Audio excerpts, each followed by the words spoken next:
더도 말고 덜도 말고 오늘만 같았으면 좋겠습니다. 이 부활의 영광스러운 아침 주님 앞에 예배하러 오신 여러분 모두에게 하나님의 크신 은혜와 평강이 함께 하시기를 주님의 이름으로 축복합니다. 부활절에 감상하기에 아주 적합한 명화 그림 하나와 사진 하나를 준비했습니다.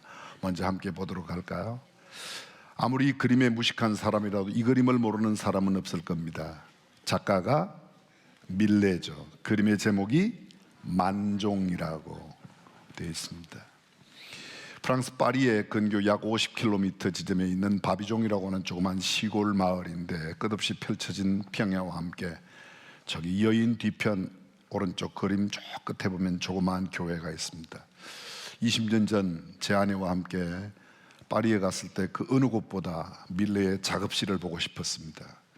그리고 저기 교회를 다녀와 만종의 배경이 되었던 바비종 들판을 걸었던 적이 있습니다. 이 그림 모든 사람들이 아주 정서가 있는 또 유명한 화가의 그림으로 그렇게 이해하고 있습니다. 틀린 표현이 아닙니다. 흔히들 쇠소랑과 씨감자를 담는 망태기를 알고 있는 부부의 발밑에 있는 망태기 속에 씨감자가 들어있었던 것이 아니라 사실은 그들이 애지중지하던 아기의 시체가 담겨있는 슬픈 사연이 그림 속에 담겨 있습니다. 배가 고프지만 씨감자를 감사함으로 심으면서 겨울을 지나 봄에 감자를 30배, 60배, 100배의 수확을 믿고 그들은 지금 감자를 심고 있지만 슬픈 속에서 이 배고픔을 참지 못해 죽은 아기를 땅에 묻는 이야기라고 합니다. 육체는 썩지만 예수님께서 부활의 첫 열매로 나타나신 그 부활처럼 이야기도 주께서 부활에 동참케 해주실 것을 믿고 감사하며 드리는 이 부부의 기도, 부부의 부활 신앙이 그림 전반의 종소리와 함께 은은히 울려 퍼지고 있습니다. 비록 복사된 그림이지만 부활 신앙을 가지고 다시 한번 만종을 감상하는 부활절이 되었으면 하는 마음이 간절합니다. 또 하나를 제가 사진을 준비했습니다. 이 사진 모르는 사람 아무도 없습니다. 가보신 분은 많지 않을지라도 이 그림을 이 사진은 모두가 압니다. 저 유명한 이집트의 쿠프 왕의 무덤으로 알려진 피라미드입니다. 이 피라미드가 언제 만들어진지 아십니까? 지금부터 약 4,800년 전입니다. 아브라함이 언제 사람이에요? 주전 2,500년, 그러니까 지금부터 약 4,500년 전 사람인데 아브라함보다 3년 전, 아브라함이 태어나기 300년 전에 이 피라미드가 이미 만들어졌다는 거죠. 이 피라미드는 불멸을 원하는 쿠프 왕의 무덤이라고 합니다. 그 왕과 가문들의 무덤. 무려 10만 명이 30년 동안 만든 거래요. 꼭 31년 돼야 놀라죠? 한 10명쯤 돼야 놀랍니까? 10만 명이 30년 동안. 저기에 산 모양을 이루고 있는 것은 모두 돌멩이, 바위로 되어 있습니다. 그 바위가 적은 것은 아주 작지만 큰 것은 2.5톤, 3톤 정도 되는 어마어마한 바위가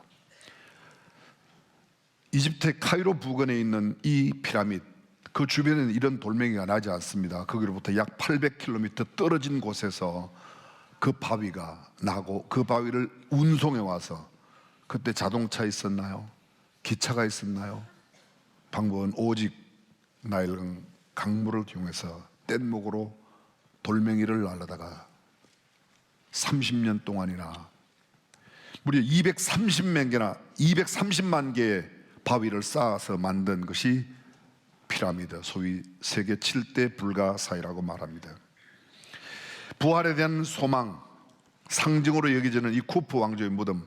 그런데 사람들이 실제로 이 왕조의 무덤인 걸 알고 발굴해 보았더니 이미 도굴꾼들이 도굴을 하여 빈 무덤이 2개나 나왔습니다.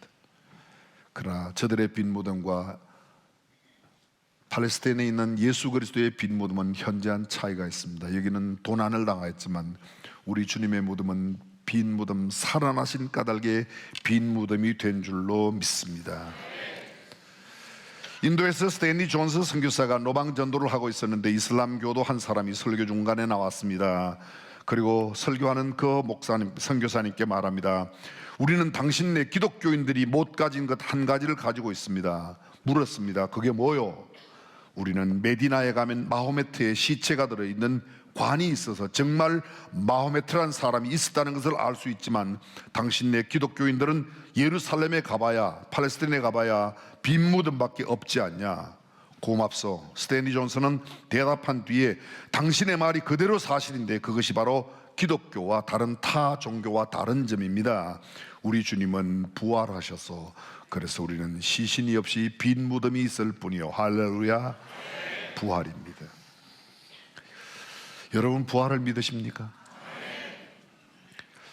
1994년, 95년도 제가 캐나다에 잠시 있었을 때에 미랄 교회를 개척한 지 얼마 되지 않아 교회가 참 하나님의 은혜 가운데 아름답게 성장하고 있었습니다. 어떤 날 토론토 시내에 있는 꽤 큰 연합교회에 여러 명의 성도들이 찾아왔습니다. 장로님, 권사님, 집사님. 저한테 와서 대뜸 묻는 말이 목사님은 부활을 믿으세요? 그러더라고요. 저도 깜짝 놀랐습니다. 그런 물음을 생전 처음 들어봤어요. 조금 있다 또 하나 더 물어요.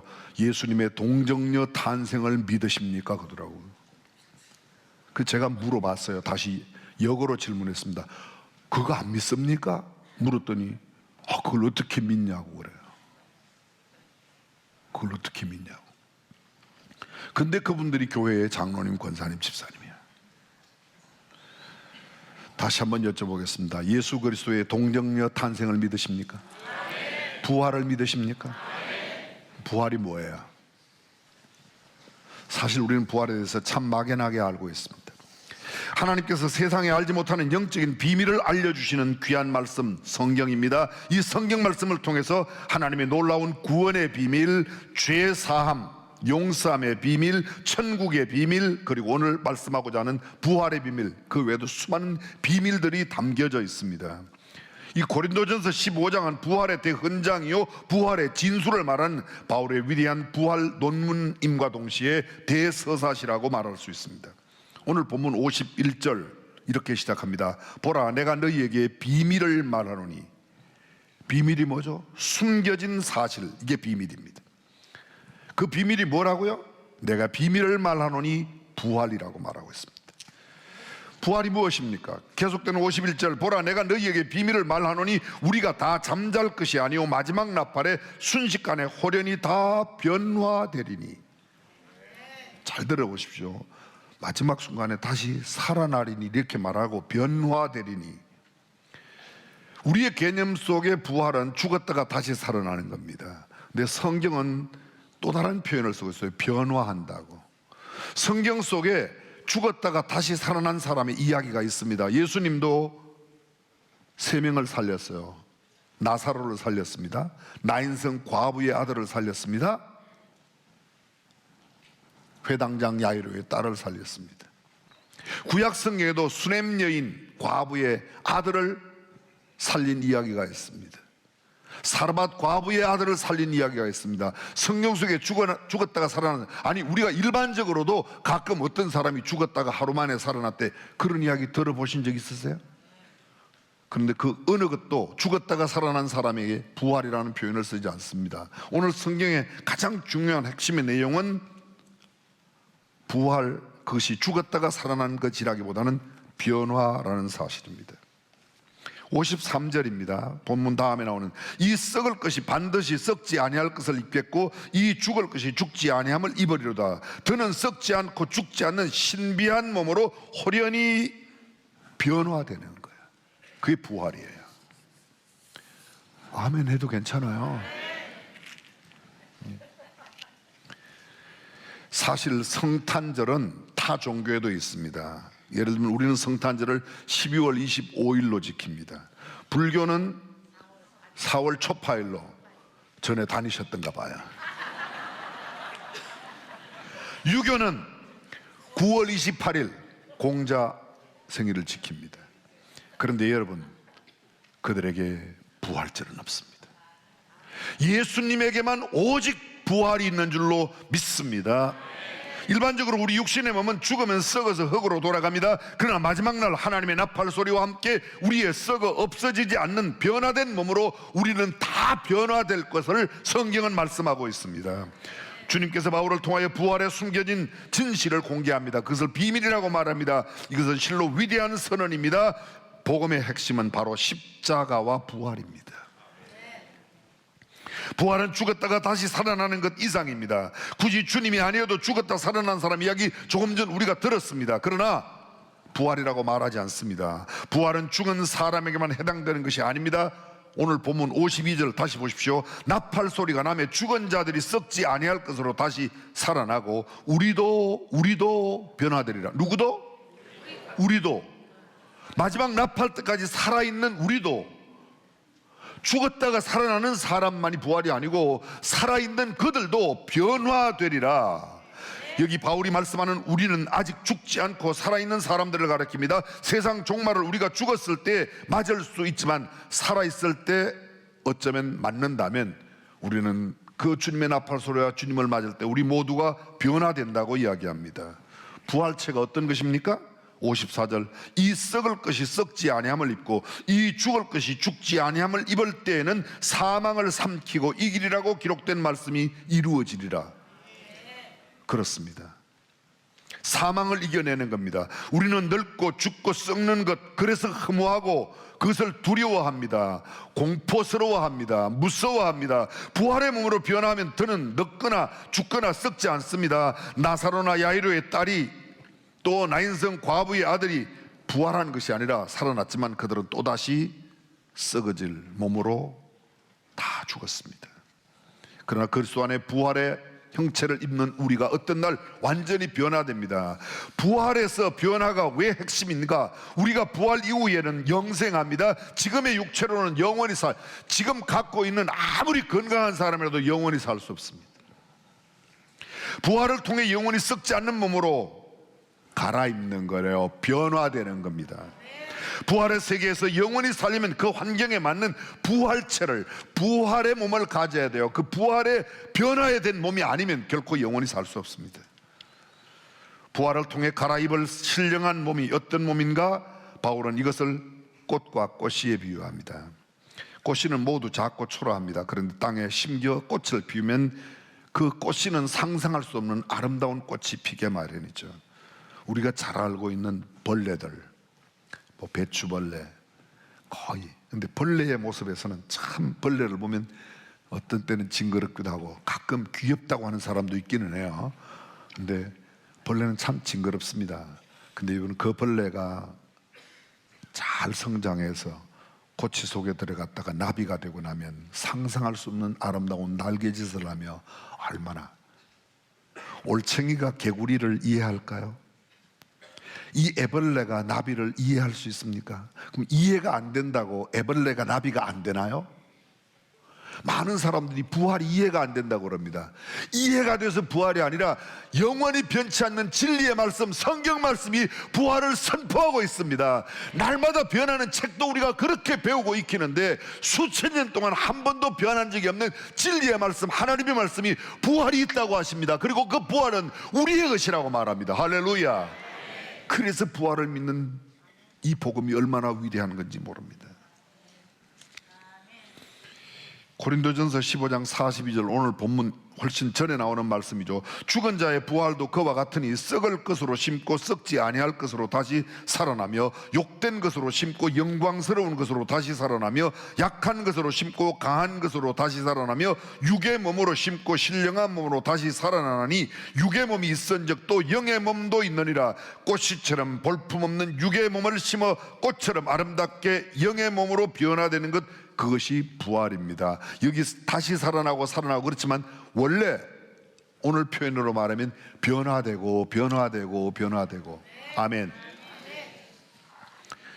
그러므로 부활 때는 누구나 완전하고 이상적이고 아름다운 모습으로 새로워집니다. 그때는 우리가 지금 갖고 있는 여러 가지 스스로 자괴감을 느끼게 하는 모든 것들, 죄송합니다. 어떤 사람은 키 작은 거에 대해서 굉장히, 제가 누구라고 말씀드릴 수 없는 유명한 목사님 가운데도 키 작은 걸 굉장히, 김장한 목사님이라고 그랬어요. 어떤 사람은 너무 뚱뚱해서, 어떤 사람은 왜 이렇게 배가 나와서, 어떤 사람은 왜 이렇게 나는 이렇게 생겼나, 별의별. 그러나 여러분, 부활의 영체는 이런 게 아닙니다. 전혀. 새로운 몸으로 가장 아름답고 가장 보기 좋고 가장 주님과 함께 넉넉하게 살게. 생각해 보십시오. 만약 그때도 뱃살이 문제가, 그때도 뚱뚱하고 키 작은 게 문제가, 그때도 얼굴 안 생긴 게 문제가 된다면 그게 무슨 천국입니까? 그건 천국이 아니죠. 그러니까 지금 조금만 참으시면 괜찮아요. 그러니까 너무 염려하지. 그런 거 갖고 너무 자괴감해가지고, 저는 예뻐지려고 하는 마음을 갖고 성형을 하고 예뻐지려고 하는 마음을 갖고 화장대에 앉아있는 여인들의 모습이 예쁘게 보이지만, 그렇게 너무 몇 시간씩 막 돈을 어마어마하게 들이면서 그렇게까지 할 건 아니라는 생각을 갖습니다. 아멘 안 해도 뭐 다. 2000년 전에 주님의 부활 사건이 오늘 내게 과연 어떤 실존감이 있는가? 그렇습니다. 그것이 내게 와닿을 때 우리는 참된 믿음의 놀라운 능력 있는 삶을 살 수 있는 겁니다. 그거 없으면 세상 사람들이 나무 밑에 가서 비는 것, 우린 예배당에 와서 비는 것과 무슨 차이가 있죠? 만약 그렇지 못하다면 그들이 원하고 그들이 누리기를 원하는 것, 그거 갖자고 우리가 예배당에 나오는 것, 예배 드리는 거 아니지 않습니까? 우리의 신앙이 그렇게 더덥고 허무한 것입니까? 과수원을 하는 분들은 첫 열매를 봅니다. 예수님은 이렇게 말씀하셨어요. 내가 부활의 첫 열매가 되셨다. 첫 열매처럼 다음 열매가 익어가는 것처럼 우리의 부활도 주님의 부활처럼 영광스럽게 변화되는 것인 줄로 믿습니다. 그래서 이것이 부활의 비밀입니다. 세상 사람들은 이 부활의 비밀을 모르고 부활에 동참될 약속을 받지 못하였기 때문에 늙어가는 것을 슬퍼합니다. 나이 들어 죽음에 가까워갈수록 두려워하고 무서워합니다. 인생이 헛된 것이라고 허무해합니다. 하지만 예수 그리스도의 부활을 믿는 모든 성도들은 부활을 믿는 까닭에 어떤 염려 없이, 어떤 걱정 없이, 심지어는 순교를 당해도 기꺼이 기쁨으로 맞이할 수 있는 것은 부활이 있기 때문인 줄로 믿습니다. 부활이 없다면 순교보다 허무한 죽음이 또 어디 있겠습니까? 기꺼이 내 생명도 드릴 만한 가치가 있다고. 왜요? 부활이 있기 때문입니다. 징그럽고 볼품없는 애벌레가 그 몸에서 탈피하여 놀라운 아름다운 나비로 변화되는 것처럼, 그래야 창공을 아름답게 날아다니는 것처럼 우리는 부활의 영체가 될 때 주님과 함께 영원히 하나님 나라에 거하게 될 줄로 믿습니다. 우리가 부활의 몸으로 변화될 때 이런 놀라운 역사가 일어납니다. 병든 마음, 상한 마음, 속된 마음, 죄의 마음, 뒤틀리고 왜곡된 모든 것들은 다 사라질 것입니다. 영원하고 빛 가운데 있는 하늘나라의 삶이 우리 가운데 주어질 것입니다. 모든 것이 하나님의 은혜와 사랑으로 가득한 곳, 기쁨과 행복이 가득 넘치는 곳, 죄와 두려움이 없는 곳, 사망이 다시 없는 곳, 아픔과 질병과 고통, 슬픔이 없는 곳, 놀라운 새로운 세상이 우리에게 있을 줄로 믿습니다. 더 이상 사단의 공격과 유혹이 없습니다. 죄가 없습니다. 그러기에 부활의 날에 외치는 소리가 오늘 55절 이렇게 되어 있습니다. 사망아 너의 쏘는 것이 어디 있느냐, 사망아 너의 이기는 것이 어디 있느냐. 개역성경에 죽음아 너의 승리가 어디 있느냐, 죽음아 너의 독침이 어디에 있느냐. 죽음이 나를 더 이상 두렵게 하지 않는 놀라운 삶, 축복된 삶이 이 부활에 있습니다. 마지막 나팔이 울리기만 하면 우리 모두가 주님처럼 신령한 몸으로 부활할 것입니다. 그 부활의 몸을 입고 영원한 전국에서 주님과 영원토록 왕노릇하며 살아가는 저와 여러분들이 되실 줄로 믿습니다. 부활을 믿습니다. 기도합니다.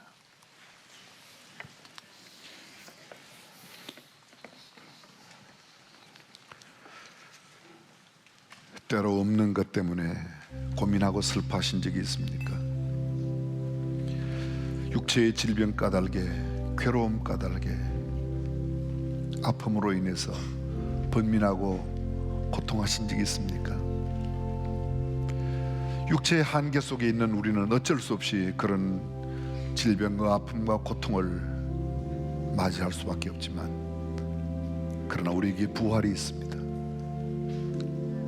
예수 믿어도 여전히 아프고, 예수 믿어도 여전히 가난하고, 예수 믿어도 여전히 힘들고, 예수님이 그렇게 사셨습니다. 우리는 사복음서를 통해서 예수님의 활동을 봅니다. 예수님 그 어느 것 한 번, 어떤 때 한 번 호화스러워 본 적이 없습니다. 어쩌면 마지막 향유를 붓는 300데나리온의 향유로 호화를 받으셨다고요? 그것도 죽음을 예비한 것이었습니다. 부자 아리마대 사람 요셉의 무덤에 들어갔다고요? 그것도 채 사흘이 되지 못하여 주님은 부활하셨습니다. 주님은 늘 가난한 그들 곁에 계셨고, 힘들고 고통받고 눈물을 흘리며 애타하는 사람들 곁에 계셨습니다. 예수님 온 우주 만물을 지으신 하나님이시지만 그분은 5성 호텔, 6성 호텔에 호화스럽게 잔치한 적이 없습니다. 갈릴리 가나의 첫 번째 기적을 베푸셨지만 그것은 우리 주님의 하나님 되심을 보여주는 놀라운 사건이었습니다. 그분이 그렇게 되신 것은, 그분이 그렇게 찢기고 상하시고 채찍맞고 슬픔을 당하신 것은, 아픔을 당하신 것은 우리의 허물과 우리의 죄악을 인함이고, 우리의 나음을 인함이고 위함이고, 그리고 우리에게 부활의 아름다운 복을 허락해 주시기 위함인 줄로 믿습니다. 이 시간 부활의 아침, 주님 이 부활의 소망을 주셔서 감사하는 기도를 드렸으면 좋겠습니다. 아직도 이 부활을 모르는 사람들에게 부활을 나누는 사람이 되겠다고 결심하는 기도를 드리면 좋겠습니다.